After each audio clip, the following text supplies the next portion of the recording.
What if the life you call normal is actually keeping you broke forever? You know, when you really look closely at the math behind that, it stops feeling like just this provocative question. Yeah. It actually starts becoming a structural reality. Right, because we all know that the standard 40-year corporate climb is, well, it's fundamentally flawed. Oh, absolutely. And you, listening to this right now, you probably don't need us to tell you that working until you're 65 just to finally enjoy your life Hmm. is a raw deal. Mm-hmm. I mean, most of us feel that instinctively. But today, okay, let's unpack this. We're diving into a stack of notes based on MJ DeMarco's book, The Millionaire Fastlane. It's such a paradigm-shifting book. It really is.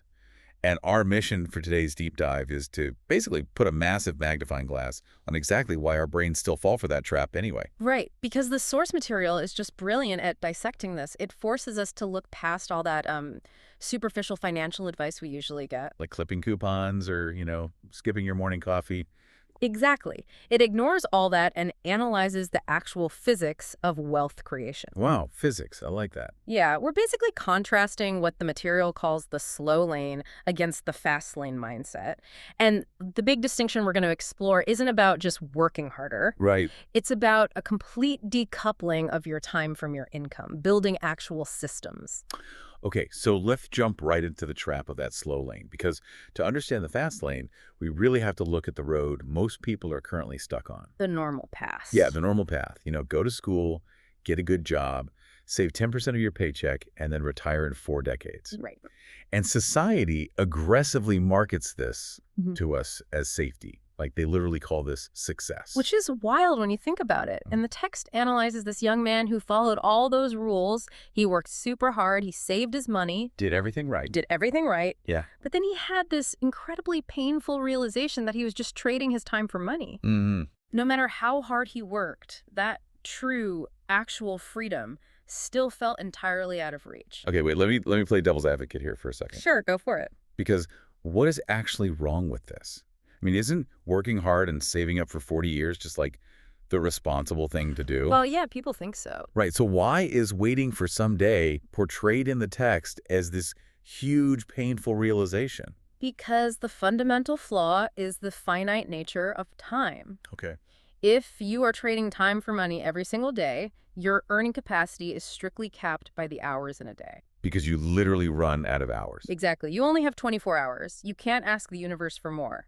So if your income relies on time, your wealth has a hard mathematical ceiling. It's mathematically capped. That makes so much sense.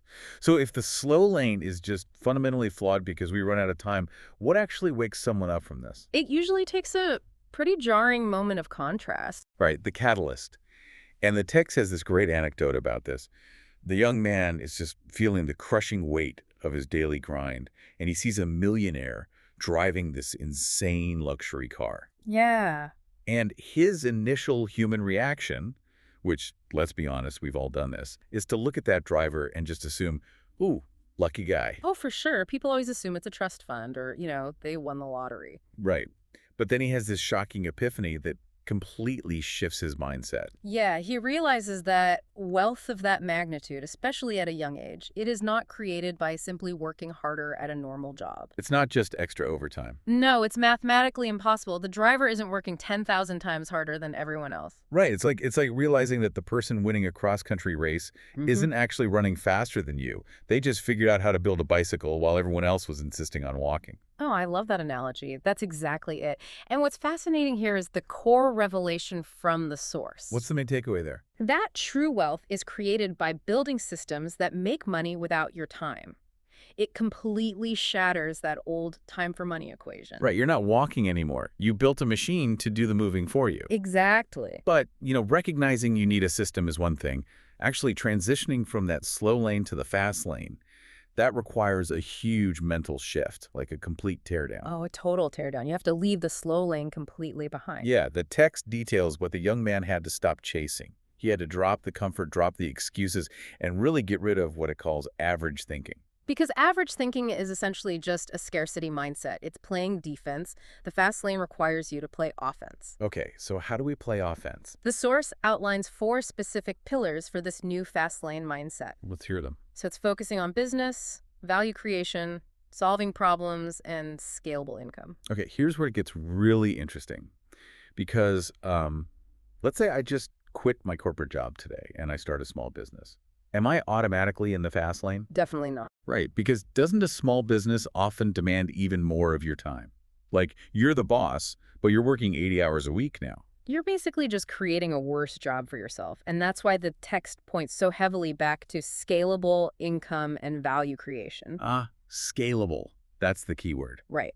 A fast lane business isn't just another job. It has to be an entity designed to solve problems on a huge scale. It needs to be the system. Exactly. Yeah. It functions as the very system that operates independently of your hourly labor. So, okay, after shifting this mindset from making excuses to actually building scalable systems, let's look at the tangible results, the transformation. The outcome is just staggering. Yeah, if we contrast the young man's reality years later, while all his peers were still stuck in that cubicle waiting for retirement, he actually achieved financial freedom. And time freedom. Right. Total control over his life. He owned his clock again. Which is the most important part. And the text is super explicit about this. We have to debunk that luck myth we brought up earlier. It wasn't a lottery ticket.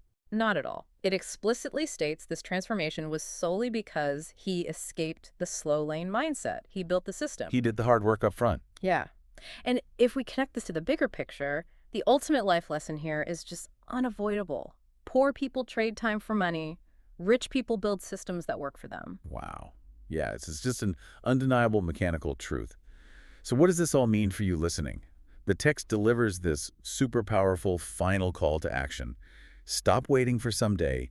Build your fast lane today. I mean, that really says it all. It does. Let's just quickly recap our journey in this deep dive. We started by looking at the trap of that 40-year grind. The illusion that walking is the only way to travel. Exactly.